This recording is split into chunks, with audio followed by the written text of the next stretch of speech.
Yep, and then we could get started if you like. Yes.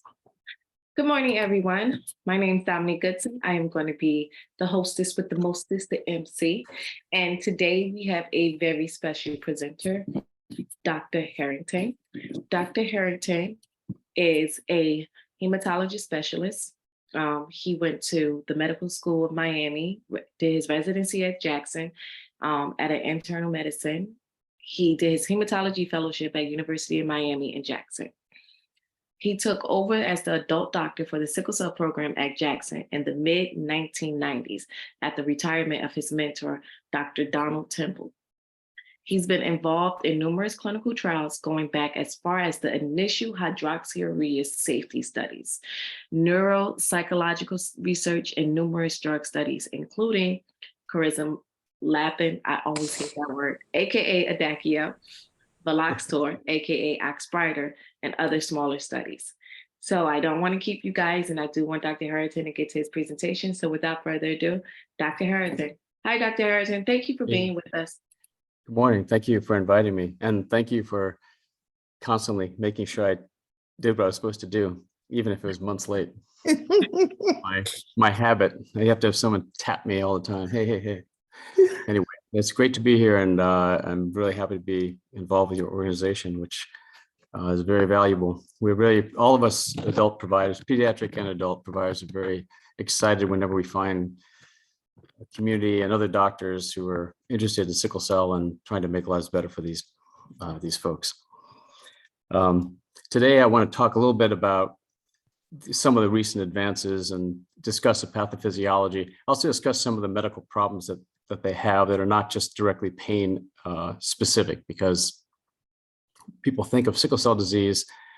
So the people who don't understand much about sickle cell disease just think about the pain, and which is terrible, and it's a major problem for them, but it is not the whole story. There's a lot of injury going on. The reason for the pain is injury to the bones and the bone marrow, and that is happening in organs and other, all around the body. So it's something that's very important to recognize, that it's not just narcotics, not just pain relief. It's not the goal of sickle cell care. And unfortunately, in a lot of settings, patients get pain medicine, but they don't get medical care. And what you guys are doing, and some others around the state and around the area, make a big difference in bringing this to light, so they get more medical attention as well. Next. Do I have control of that? No, Demetrius is controlling it. Okay, so these are just the topics I want to cover. I'll go quickly, just discuss by the origins. Pathophysiologist referring to what's happening in the body. It's abnormal, some of the clinical manifestations, some of the therapeutic interventions that we can use. And the future prospects will include some of the meds that are on, but also your next speaker, I believe, is talking about gene therapy. So I'll just brush on that and not go into detail on that. Next. So in this screen, you can see obvious, I don't know if I can show you, I'm just playing with my own pointer, but the sickle cells are very obvious. At about 2 o'clock, you see them look clear like a sickle cell, but you also see these purplish cells at about 7 o'clock, which is reticulocytes, and then these very abnormal cells that are heading out from towards 9 o'clock. They don't look round, they're very dense. There's somewhat up at 12 o'clock and over at 1 o'clock here. These cells actually play a very large pathologic role, because these are the cells that have been partially sick. Okay, you just hold on this for a second then. They partially sickle and then they regain their shape, but the membrane becomes very abnormal. So the red cells themselves become very sticky, and they start to interfere with normal processes in the blood vessels. They start to make white cells stick to the blood vessels and platelets and cause occlusion and inflammation. So it's not just the sickle cells that are damming things up like a dam, like logs in a dam. It's more this molecular interaction, these sticky cells that are blocking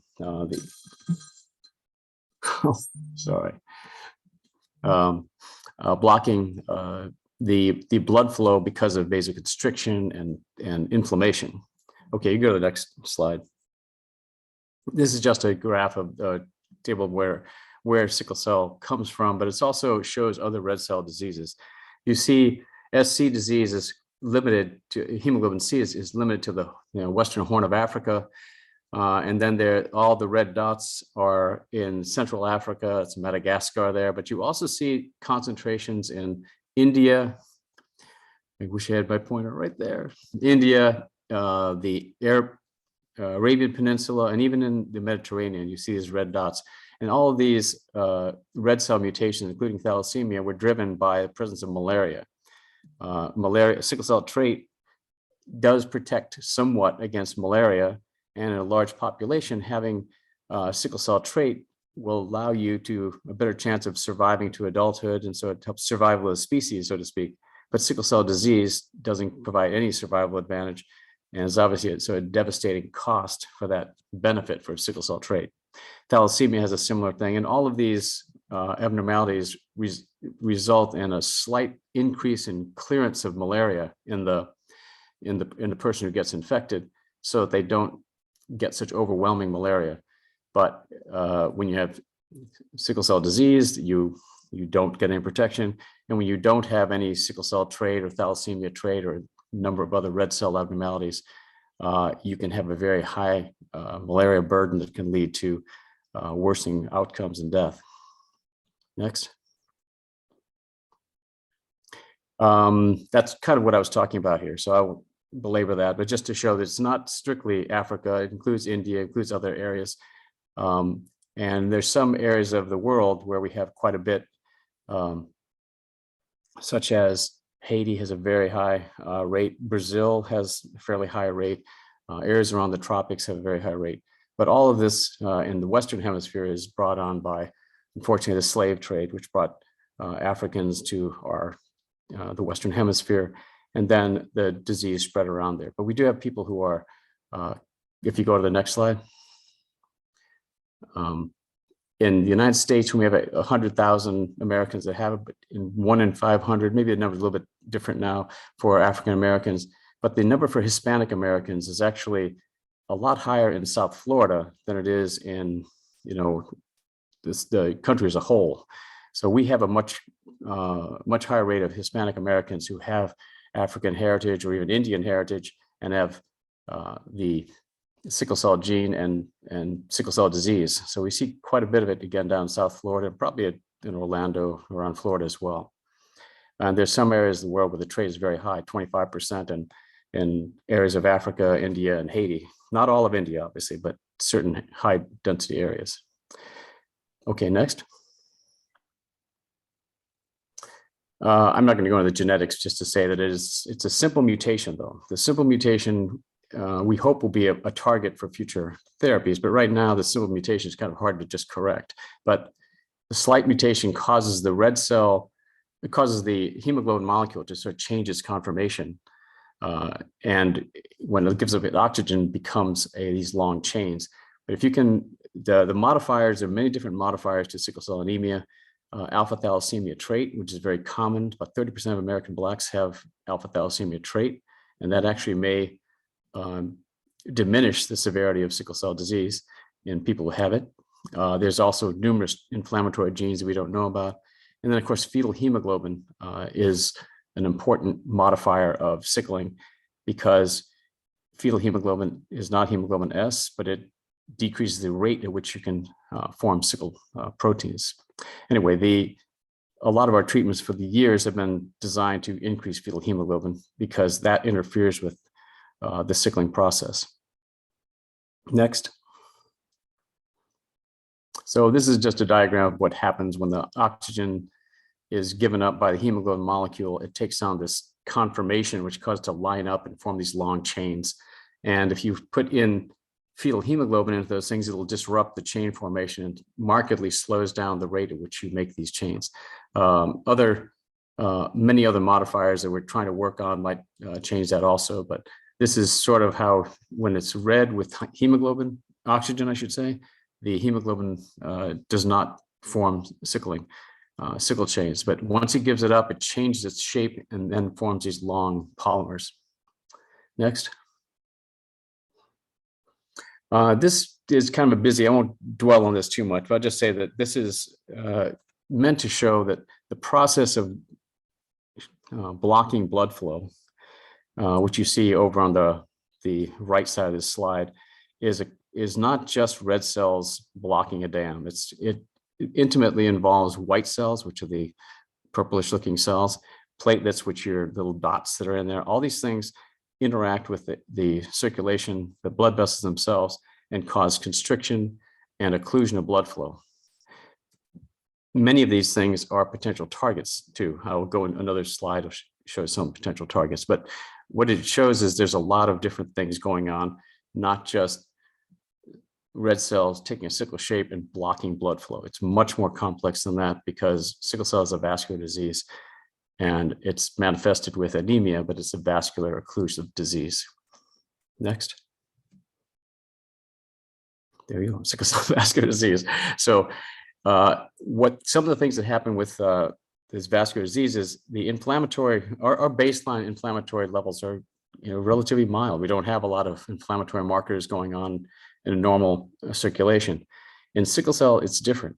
Even when they're not in a crisis, people with sickle cell have a revved up inflammatory state. And when you have inflammation, that leads to more white cell activation, platelet activation, all these things that then ultimately lead to occlusion of blood vessels. Oxidation is a process where you don't get enough blood flow, and then you get repeat blood flow. The oxygen that's delivered after the tissue damage leads to increased membrane and red cell damage. It's called a oxidation reperfusion abnormality. But the impaired vasodilation is part of this. And we talk about occlusion of blood vessels, but you need to have your blood vessels opened. And some of the chemicals that do that and maintain blood flow through the blood vessels are lost. They're sucked up and you don't have them. Nitric oxide being the chief one of these. So you're not able to dilate your blood vessels like you do when you exercise. Your blood vessels dilate, you get good blood flow. The dilation in sickle cell disease is impaired, so you don't get adequate blood flow in addition to the occlusion that's going on. Prothrombotic just means you have an increased tendency to form clots, and that's by multiple very complex mechanisms, but you form clots in the blood vessels or even activate your clotting system inappropriately, and that leads to further occlusion. And then the endothelial cells, I won't go into this, but endothelial cells are the lining blood vessel cells, and these get damaged and they get released, and there's a lot of sort of raw blood vessels in circulation. Next. So nitric oxide is a chemical that's released normally to help increase blood flow to an area. It's a relaxation factor, and it's carried on hemoglobin in the red cells. However, when the red cells break up, the hemoglobin binds available nitric oxide and keeps it from doing its job, which is to dilate blood vessels. So there's a lot of damage that happens when the red cells release the free hemoglobin. That causes side effects of loss of vasodilation itself. Next.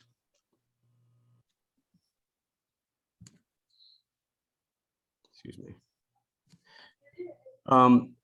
These are different activation molecules that happen on the surface of blood vessels. I mention them only because some of these are potential targets. In fact, P-selectin is the target for Adakveo. It's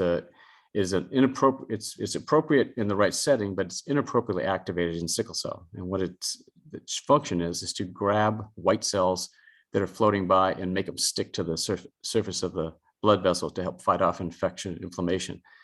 But in sickle cell, you don't have infection and inflammation. You just have this abnormal adherence of white cells to the tissues because of this expression. All these others are different molecules that are expressed in different settings and appropriately in different settings, but in sickle cell, often inappropriately expressed. Next. Next. That's the same thing. I put this in here not to punish you. Go back to that one, please.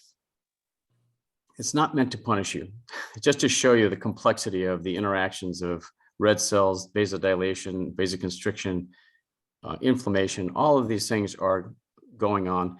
And the term I used before, oxidation damage, is this vicious cycle of ischemia reperfusion. Ischemia means loss of blood flow, and then After you get the loss of blood flow and blood flow returns, that oxygen that comes in there leads to more tissue damage. So that is the second wave of severe pain that people with sickle cell get, and it can be on an ongoing basis. You get blocks to blood flow, then return of blood flow. That oxygen activates more of these inflammatory markers in the tissues. So it's a complex process, but what it is causing constant inflammatory and oxidative damage.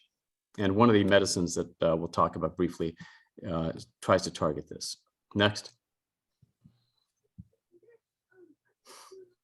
You can go to the next one.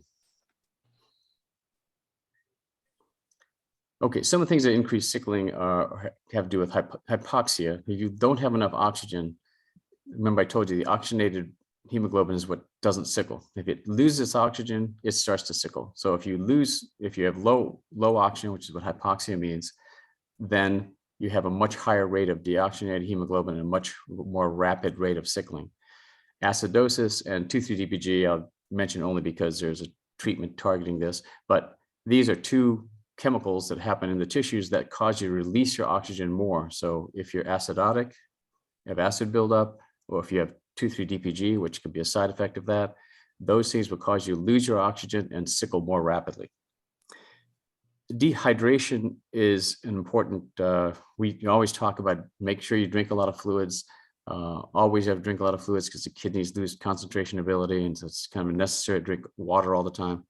But in this case, I'm talking about water inside the cell. The cell has a certain volume, but if it gets dehydrated, the hemoglobin doesn't go out, and some of the proteins don't go out.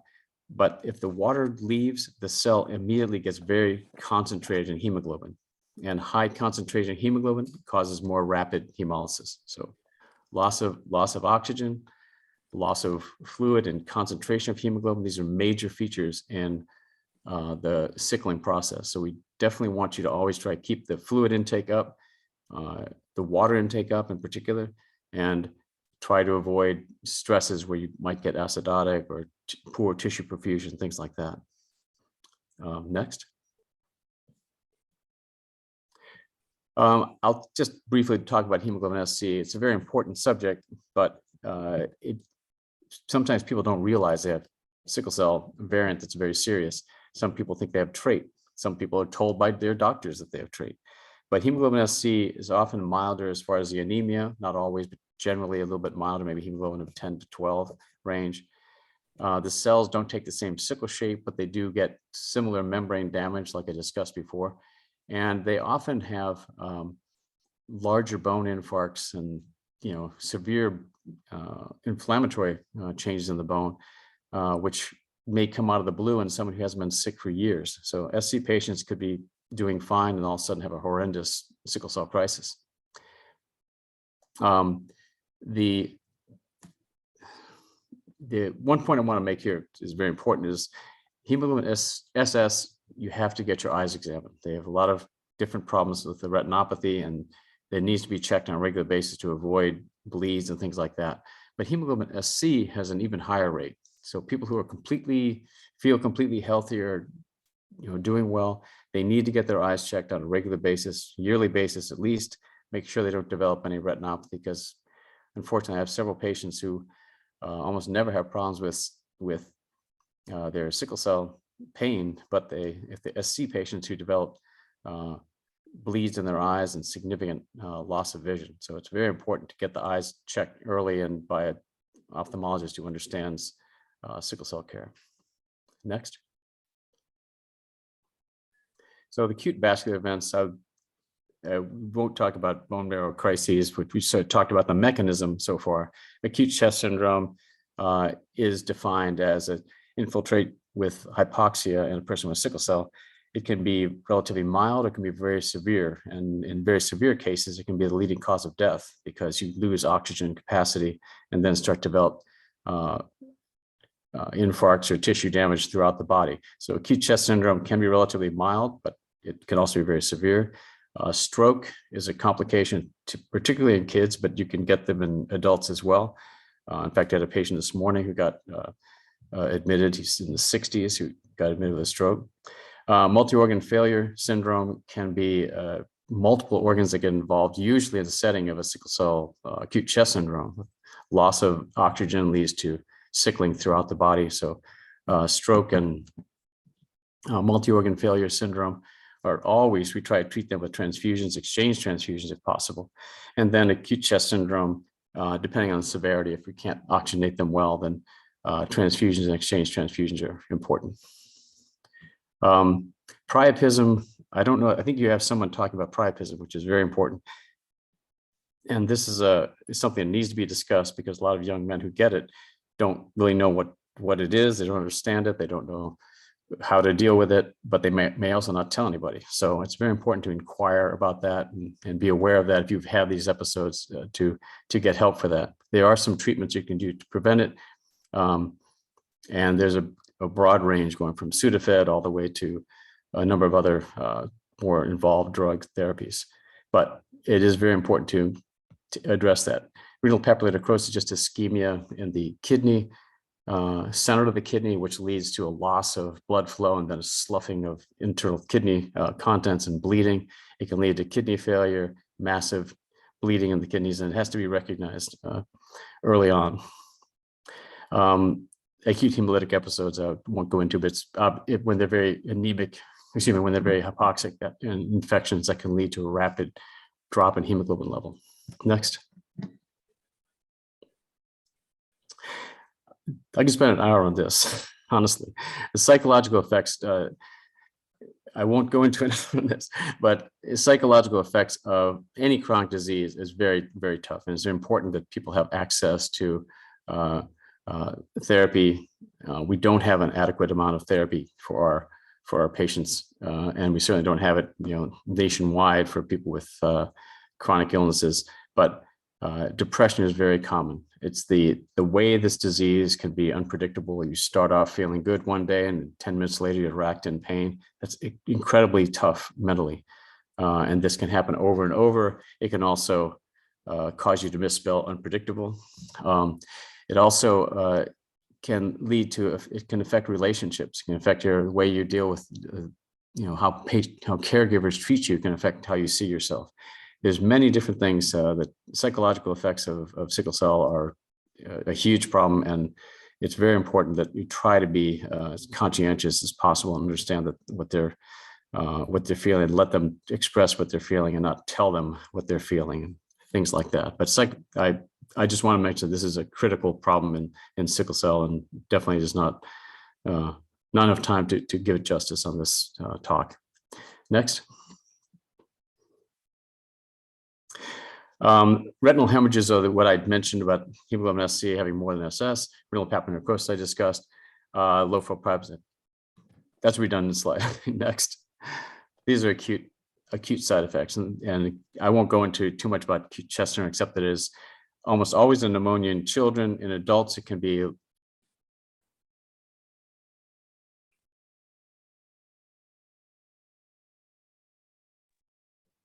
okay.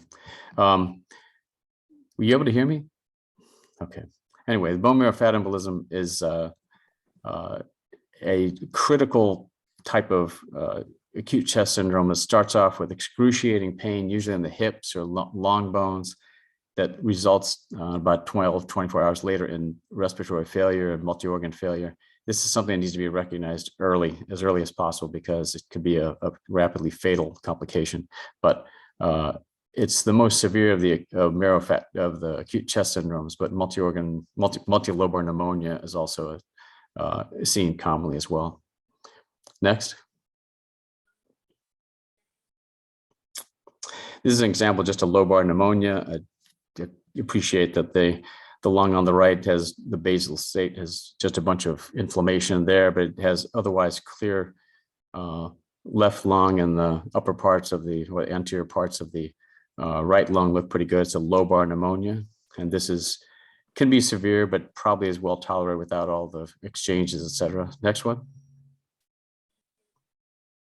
This is a bone marrow fat embolism with involvement of multiple lobes, maybe a little sparing in one lobe, but ultimately these are rapidly progressive. So this occurs in someone who generally going to present with excruciating pain, with like worst pain of their life that ultimately leads to a rapid deterioration in respiratory function. So it's someone who comes in with the worst pain of their life or severe pain. They need to be watched closely for respiratory compromise. Say come in with bone pain in the leg and end up with respiratory compromise. I'm worried about bone marrow fat embolism. Next. I won't go into too much detail about transfusion indication, except we don't, people check labs every day when in the hospital. I think that's a terrible habit, a terrible practice. I try to get the teams to not check labs every day, check the patient every day, check vital signs, talk to them, figure out how they're doing. But we often alter their labs with the fluids we give and things like that, but that doesn't always mean we need to transfuse them. But we do transfuse if they're severely low or symptomatic, or they have chest syndrome, things like that. But the side effects of too much transfusions are iron overload, which could be very difficult to manage. Alloimmunization just means developing antibodies to red cells, so it's harder to transfuse you when you need it in the future. So we recommend just give 1 unit to start if you need a transfusion, and then only recommend exchanges of more severe transfusions for things like acute chest syndrome, CVA, stroke. And there are certain protocols we use for chronic outpatient transfusions, like people who are constantly have very, very frequent crises. Sometimes they benefit from that. People have non-healing ulcers, which I'll show you, and severe pulmonary hypertension, which unfortunately is a complication in many of the older adults with sickle cell. Next.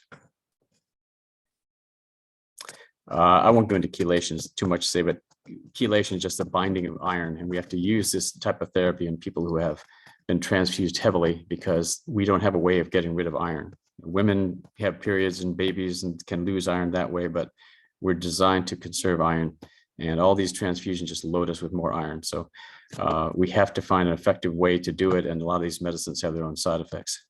Next.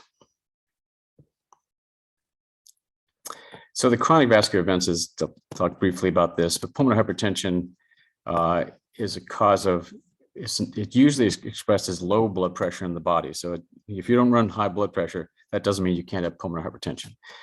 This is increased pressure inside the lungs, and we do echocardiograms to screen for it. And people who are very symptomatic, short of breath with minor exertion, those are the people I'd be particularly looking at. But it's a very important thing to check for. Avascular necrosis, we'll see, is just damage to the hips and shoulders, typically, hips most common, that can lead to severe debility and ultimately hip replacement. Even that can have continuous problems. So it's avascular necrosis is something that is an unforgiving complication in many people with sickle cell. They can even happen as teenagers. Retinopathy we talked about, lower extremity ulcers. These are things that I'll show you quickly, but these can be the only thing that bothers some patients, but they may bother them for 10 years. They are very hard to heal once they start. They require a lot of attention, and they are extremely frustrating to take care of and to deal with for the patients. And sometimes hydroxyurea can worsen these. So not always, but it's something that we have to watch. Our main therapy might even worsen this complication. Kidney problems are very common. The patients who, as the older you get, the higher rate of kidney problems. But we try to screen for proteinuria, protein in the urine early on, and that way we can have try to intervene early on. We use drugs like losartan, angiotensin receptor blockers, or angiotensin or ACE inhibitors. These are drugs we use to try to protect the kidneys, and they're often quite effective, but we have to catch this early. Cardiac and cerebrovascular ischemia, these are often more slowly progressive problems that can happen over time. And we really need to get better at that. The cardiac ischemia isn't always that common, but cerebrovascular ischemia is, and that's critical to people's function. So it's important that that neuropsych study that I was involved in years ago, we did screening and found a lot of silent infarcts in patients. So screening, having a low threshold to screen for cerebrovascular disease is important, because these patients may benefit from starting transfusion therapy early. Next.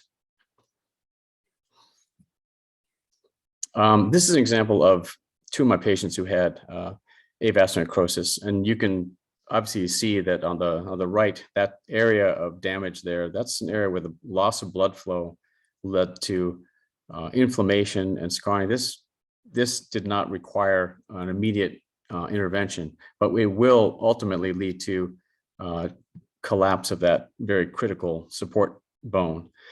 On the other side, the patient probably had a very similar appearance on our MRI, but this is just a plain X-ray.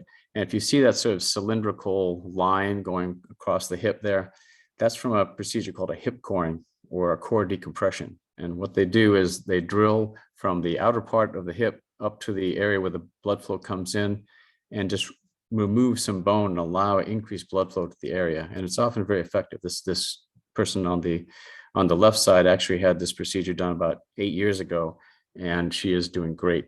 But it's not always that effective, but it's something to keep in mind. But avascular necrosis is a very serious problem and causes a lot of suffering in sickle cell. Next. Again, these are patients of mine. The picture is pretty, frankly, upsetting on the left, but this is an example of chronic relapsing ulcers. And if you can see from the normal looking skin, there's a lot of scar tissue there because these things start and then stop and then they heal and then break out again. And they're just agonizing complication that people have to deal with. There's some evidence that one of the meds I'll briefly discuss has benefits in this. Next. I won't go into too many details, but renal complications are very common. I mentioned some of these, but one thing that happens early on in childhood is the loss of the ability to concentrate urine. So children with sickle cell, even sickle cell trait, may wet the bed or have difficulty controlling their urine throughout the night. And that's something that is important to recognize. But there are different signs of kidney problems that we have to watch very closely. So kidney problems in sickle cell are a critical problem. Next. All right, so this complex slide is just really to show you all the different abnormalities that are going on in the blood vessel and potential interventions. Okay, you see up at the top, hydroxyurea has multiple different effects. One, increased fetal hemoglobin, which leads to less sickling, leads to less nitric oxide loss, decreases the white cells. Hydroxyurea is an excellent drug. If you can tolerate it and you respond to it, it's an excellent drug. But there are other new targets available in some of these other meds that can be used. Anti-adhesion agents, antioxidants, even anticoagulants, although they have not been highly successful. There are a number of different targets, and every year we find new potential targets to treat sickle cell. For your inspection request is. Pardon me?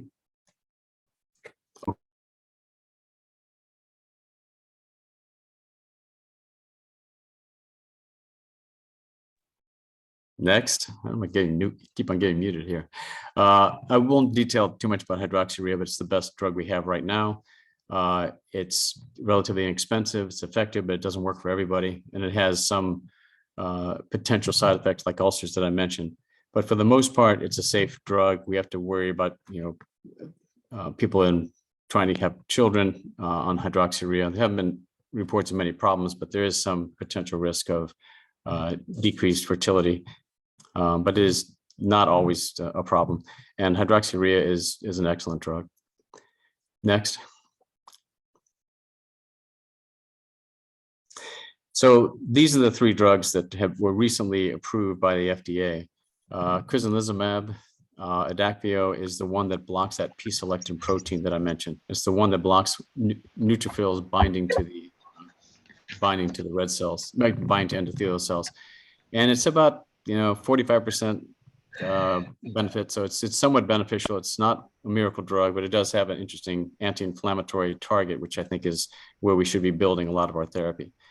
Anti-sickling drugs like Oxybrita is a drug that is binds to hemoglobin and keeps it from giving up its oxygen so quickly. So it shortens that time when it's deoxygenated and can sickle. And that's the mechanism of that. It doesn't appear to affect pain too much, but it does raise hemoglobin. And then the antioxidant therapy, which is a very probably a pretty good drug, but it's a little hard for people to take, but it's called L-glutamine or Endari. And this is an antioxidant amino acid, but the amount that you have to take the way it's given now, it's in packets that you have to mix in water and drink twice a day, is difficult for a lot of patients to keep up with. But it is actually a good part of our treatment armamentarium right now. Statins may actually be effective, and there's some small studies showing that, but it has not been used very widely. Unfortunately, antiplatelet drugs like aspirin and similar drugs were not shown to be effective, and neither were anticoagulants like Coumadin and things like that. So there may be some benefits to low molecular weight heparin, which is like Lovenox, but no one's going to be injecting that daily. Next. I think I'm running low here, running behind here. So this is just a study on Adacvil, which showed about a 45% improvement, which is very meaningful, but it has to be given on a monthly basis. It's fairly expensive, but it is a good drug to use if other things have not been effective. Sometimes it can be used with hydroxyurea and be effective itself. Next.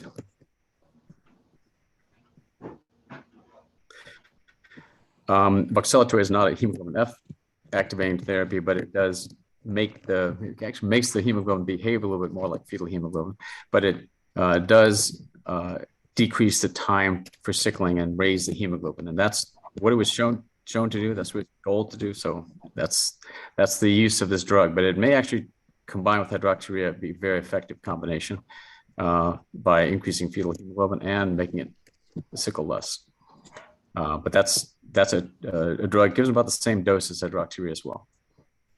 And it may help with those malleolar ulcers that I showed you before. Next.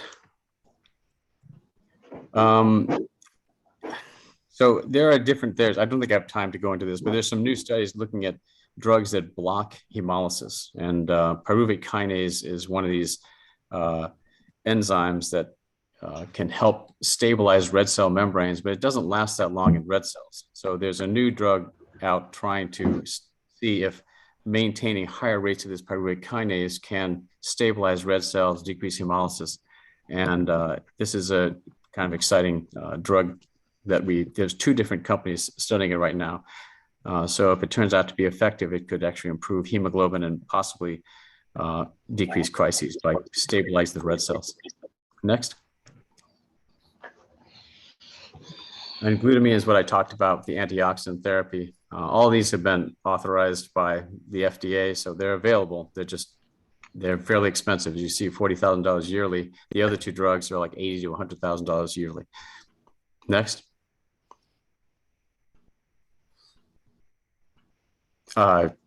Next, that says some studies on statins, which actually showed some effectiveness. And I try to see if patients can take that therapy, but I don't have a lot of data other than some small studies showing that decreased crises and length to the next crises. Next. I think I got to finish up here. Decitabine is a new drug that it's actually an old drug. It's now being studied in a new form where it may be a replacement for hydroxyurea. It's a very good fetal hemoglobin induction. It can be taken possibly weekly, which will make it much easier to tolerate. And that is, there are studies going on that, and we'll be involved in some of those studies also. Gene editing, I think your next speaker will talk about that, gene therapy, but there are studies already out there showing a successful ability to increase fetal hemoglobin by modifying the way fetal hemoglobin is switched from fetal to adult hemoglobin. Next. I won't go into this. Is a gene editing study, which your next speaker will talk about. These are very exciting. We have to make sure that they're done safely. The genes that we're putting in there do not go to areas that lead to mutations or even leukemias. So right now it is at the study stage, but as we get better at this, there's a potential to cure people without having to do a transplant. Next. Next. And stem cell transplant is not available to as many patients as we'd like. We don't have a lot of donors inside families. You have a lot of people who might have sickle cell siblings. If they have full siblings who don't have sickle cell or have sickle cell trait, these are good candidates for a stem cell transplant. And recently in kids, we've been doing what's called haploidentical stem cell transplants, which means that one of the parents can be the donor. So if one of the parents is alive and healthy enough to give the treatment, it is certainly something we're doing in kids with success. And that's it increases the ability to do transplants on patients. Next. And this is my young lady who's turning 80 in the next couple of months with severe sickle cell. She's had hip replacements, shoulder replacements, and she's as cool as she looks. She's got her hat backwards. She's a very sharp lady, and I'm very lucky to have her as a patient. And that's that, guys. Hope I gave you some question. She's some time for questions. Yeah. So first off, Kemba. I'd like to say, can you hear me? I can, but I just got up from Kemba. I want to show that woman. I want to get that woman. She has a meeting tomorrow with older patients with sickle cell, and that's the woman I want to get on that in that little panel with her. But we'll have to figure out how to do that. Anyway, sorry. Go ahead. She is, first of all, she is awesome. I know I have sickle cell as well, and I was told I wasn't going to make it to see my 13th birthday, and I really wasn't making it to see my 21st. So to know that there is an 80-year-old patient, I think the oldest I've ever seen or met in person was 75, a sickle cell warrior that is 80. That is absolutely amazing. And this was such a great presentation. We do have a few questions. We have time enough for maybe 1 or 2 questions. So here's a question. Is hydroxyurea used as a treatment for strokes? No, it's used not as generally we do transfusions for strokes and use it at least for 3 years. We try to do that, but not everybody tolerates transfusions. And there are studies called switch. They're in pediatrics where you go from transfusion, switch to hydroxyurea. There are studies showing that you can do that in some cases, but the increased rate of risk of stroke kind of returns when you switch off the transfusion to hydroxyurea. We hope that we'll see some ability to do that. And unfortunately, I have patients who would refuse transfusions and they go hydroxyurea and they do fairly well, but it's not it is not the not quite as good yet. Gotcha. So we're going to take one more question. For a patient that has had a stroke, when would blood transfusions be recommended as a form of treatment? Or would a patient be recommended for exchange transfusion as a treatment? I'm sorry, what's the first part of that again? For a patient that has had a stroke, when would blood transfusions be recommended as a form of treatment? Okay. Generally, I try to exchange transfusion initially because I want to get the total hemoglobin at a safe level, but it can't go too high because it gets too viscous and might affect blood flow. So you can't just transfuse a hemoglobin of 8 to 12, up to 12, without impairing blood flow. So I try to do an exchange transfusion in that case and get the hemoglobin S down to about 20% if possible. So that's this calculation you make. Get the hemoglobin S down from that, and then from there, future simple transfusions is generally done, but on a regular basis to keep the hemoglobin S low. Okay, that is great. Thank you so much for your presentation, Dr. Harrington. We are going to be heading out and going into our next session with Dr. Gupta. So thank you, Dr. Harrington, once again. Great We presentation. appreciate you, Dr. Harrington. Thank you. Thank you. Thank you very much. I'm sorry I went on too long, but nice Thank you. talking to you You're all. fine. You did great. All right. So long. So everyone is going to go into the next Zoom and the next room. We appreciate you. We see you there. Bye, everyone. See you over there.